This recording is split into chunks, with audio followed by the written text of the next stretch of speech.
Coming up on DITV, we bring you the latest on the updates of the U.S. strikes against Syria. And later, we show you how Asian culture was celebrated on campus this weekend. We have highlights from Men's Tennis Senior Day. And from golf's Weekend Invitational coming up in sports. Dropping from highest in 70 degrees last week until lowest in 30s this week. I will tell you more in weather. All that and more coming up on this Monday morning edition of DITV. Stay right here. DITV starts right now.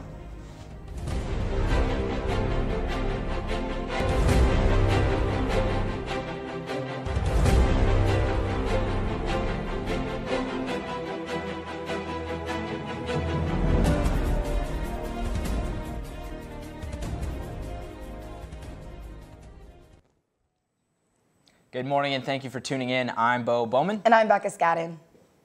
We begin this morning's broadcast with an update on the situation in Syria. The United States and its European allies launched airstrikes on Friday night against the nation due to suspected use of chemical weapons. This move, which involved France and Britain, has put the United States at further odds with Syrian allies Iran and Russia. On Saturday, the Russian government went so far as to introduce a UN resolution that condemned coalition forces for launching the joint airstrike, though it was voted down. Shortly after the attack, the Syrian presidency tweeted what roughly translates to, "Honorable souls cannot be humiliated." The airstrike is currently being met with controversy within the United States as well. We'll tell you more on that later in the week.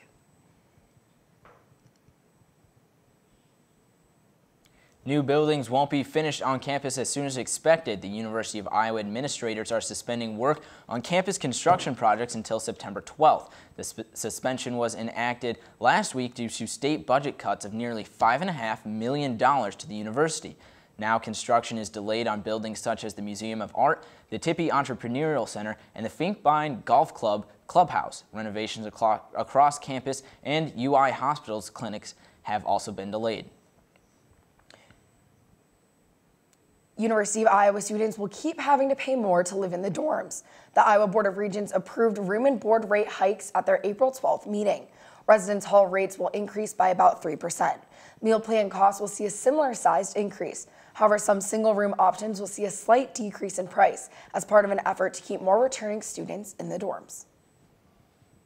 This weekend, the 24th annual UI Powwow and First UI Round Dance took place on Friday and Saturday. The event was put on by the Native American Student Association. The powwow included a variety of events for people to enjoy. Assistant Director of Diversity Outreach and Recruitment, Savit Goswami, spoke on the importance of the event, stating, quote, we wanted to give the visiting families that opportunity to really see what culture and community is like here on campus. And there's no better way to do that than the powwow, especially with it being around for 24 years, end quote. For more on this event, check out the front page of the Daily Iowan, where Eliana Novich has the full details. The Iowa City Falbo Brothers Pizzeria have announced they are facing eviction. In efforts to stay open, Falbo's requested on Twitter, quote, we need our most loyal Falbo fans to camp out inside before then. Squatters have rights in Iowa City. Please save us, end quote. Falbo's has started a GoFundMe with a goal of $10,420 to save their business. Asian culture took over the Iowa Memorial Union this weekend. Campus Activities Board held a Taste of Asia event to celebrate diversity. DITV reporter Kennedy Cook went to check out the cuisine. This past Friday, University of Iowa community members lined up outside of the IMU main ballroom in preparation to embark on a cultural adventure, also known as the Taste of Asia. The event consisted of different Asian cuisines made by various student organizations and local restaurants, in addition to live entertainment from the Iowa City community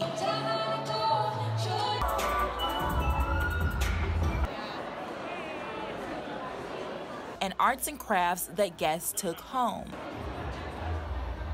Taste of Asia seeks to highlight the diversity among students here on campus, in addition to helping other students get a taste of another culture. Organizations such as ours or any other cultural organization just invites people to see what's going on and get to know each other. And I guess also for like the Japanese students in our clubs, because usually they're like exchange students who are just here for like a short term, usually like one semester or like 1 year. So, you know, it's like a considerably short time for them to like actually know how American people do stuff. So I think Yeah, so we try and give them a little sample of things they weren't going to go experience on their daily basis. right, yeah. Reporting from the IMU main ballroom, this is Kennedy Cook, DITV News. Well, Becca, we keep saying that spring is right around the corner, but I don't think we can say that anymore without risking our journalistic integrity. You know, Bo, it's April 16th, and I'm starting to think at this point the snow is never going to go away. Let's toss it over to Junyuk in the weather studio to find out more. That's right, guys. At least last Thursday was perfect to be called as spring, but yesterday we saw light snow showers, and this week again we'll be feeling winter weather around 40 degrees. Today we are looking at cloudy skies with wind this afternoon, with the temperatures reaching mid-30s. At night it will slightly decrease until low 30s, and clouds will still remain. Now let's take a look at our extended forecast. The temps will rise tomorrow, but it seems like the weather will not be warm. Tomorrow we'll be able to see sunshine with the temps reaching a high of 48 and low of 33 degrees. Wednesday, rain showers early, then remaining overcast and windy later in the day. The temps will range from low 30s to mid 40s. On Thursday, we are looking at cloudy climate with consistent temperatures range. Friday is still a little bit cloudy with the temps reaching high in low 50s and low in mid 30s. And on Saturday, rain showers in the morning, then cloudy in the afternoon, so grab an umbrella. The spring semester is heading to an end, but the winter weather seems like it doesn't want to go away. Take care of yourself, not to get a cold, since, as I mentioned, the semester is almost at the end. That's your weather for the week. Bo and Becca, back to you. Thanks, Junyuk. You might know someone who can't get rid of anything in their house, but there is a distinct difference between hoarding and collecting. DITV reporter Sydney Zatz has the story. From miniatures to keychains to CDs to mugs, Junior Kyle Volkers collects it all, literally, and he's been doing it since he was 4 years old. Collections that are more major, that I actively are collecting in now, and then there's collections from the past that was more like a phase. While some may consider his collecting hoarding, social worker and therapist Linda Top says there's definitely a difference between the two.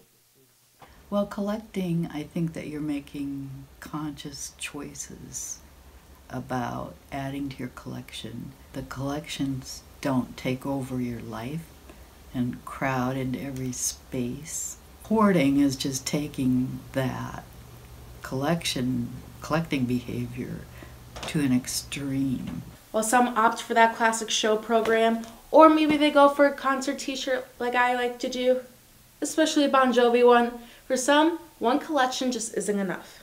Anything and everything. Well, if I sat there and sorted everything out and broke it down, it would probably be in the 50s. Even though Volker's collections range from being in the high 50s, he says it is something he will always want to do. I think there's a collector in me. There's that sort of the drive to save and archive. Whether it's saving concert programs, matchbooks, or cups, there's a collector in all of us. Reporting from the Twin Cities, Sydney Zatz, DITV News. Well, Becca, the weather also had quite the effect on Hawkeye sports this weekend. That's right. Tennis was moved indoors. Golf was out in the snow. Let's toss it over to Will and Alec in the sports studio to see how the Hawkeyes survived. Thanks, guys. And you said it, a busy weekend, Will, for winter sports. Mm-hmm. But it's April, the month that brings Mayflowers. No, I totally saw snow outside. It's got to be winter, right? Ah, it's Midwest. No seasons ever, you're right. No, not at all. The Ira men's tennis team hosted Indiana and Purdue for senior weekend, and the matches were as close as they were emotional. Friday night with the Hoosiers, Kareem Alof won his match, but the Hawks dropped 4-3. Senior Josh Silverstein lost 6-love in his match against Purdue, but Jake Jacoby lost his match in a closer three-setter to give the Hawks some momentum moving forward. Number 2 seniors freshman Peter Simanta took his match over rival Poe Ropuk to knock off the Boilermakers 4-3 and improve to 3-6 in conference play, setting up the Hawkeyes with important road matches against Michigan and Michigan State. It's something we've talked about all year, being resilient, coming out every match, competing hard, being mentally tough, playing as a team, playing with energy, and no matter we win or we lose, we're all trying to play the match the same way, and guys were able to put Friday night, behind them and get a good day of practice yesterday, take care of their bodies, and then come back today and, be mentally tough and resilient and do all the things we want and get a win. The Hawks will return to Iowa City to host the Big Ten Championships from April 26th to April 29th. And despite the weather this weekend, Iowa golf team hit the links in the Hawkeye Invitational. Yeah, the Hawks finished second in the tournament. That was cut 18 holes short due to the rough conditions we saw this weekend. Jake Rowe started off strong for the Hawks with this par on the first hole, followed up by Alex Schacke, who stayed consistent with pars on holes 7, 9, and 12, while Sam Murrett was able to birdie here on 15. While some Iowans called it the worst conditions they have ever played in, other Hawkeyes thrived, recording their best scores of the season so far. It was hard. That's the least I can say. It was probably the most difficult conditions I've ever played in. Given that, I think that's probably the best I've played all year. And I was 300 through 13 and ended up even par, but I just hit a few bad shots down the stretch. But I kept my composure really well, and our whole team did. Iowa will travel to Columbus, Ohio this weekend for the Robert Kepler Invitational. The Hawkeye softball team hosted Big Ten rival Minnesota Thursday and then Friday night for a doubleheader.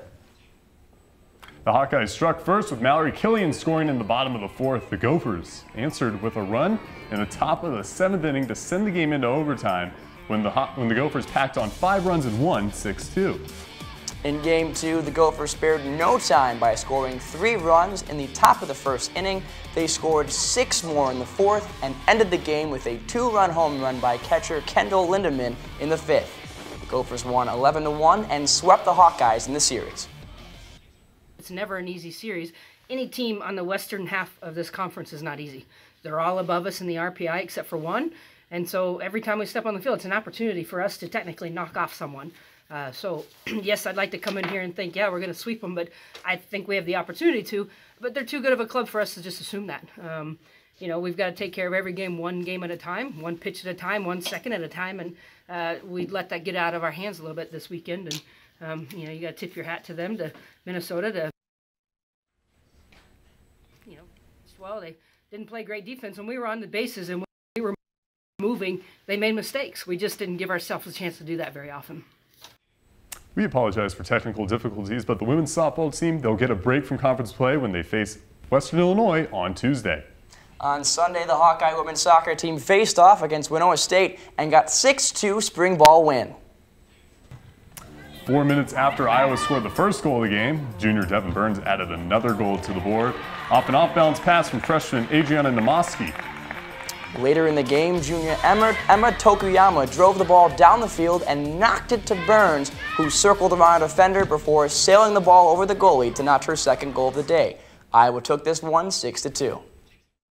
We've had a great spring in terms of training and our preparation, and we've had a lot of improvement amongst our players. But our biggest thing is being consistent. In terms of goal scoring, we scored 6 goals today. I'm probably not super happy about giving up 2 goals defensively, but we're pretty happy about with our performance.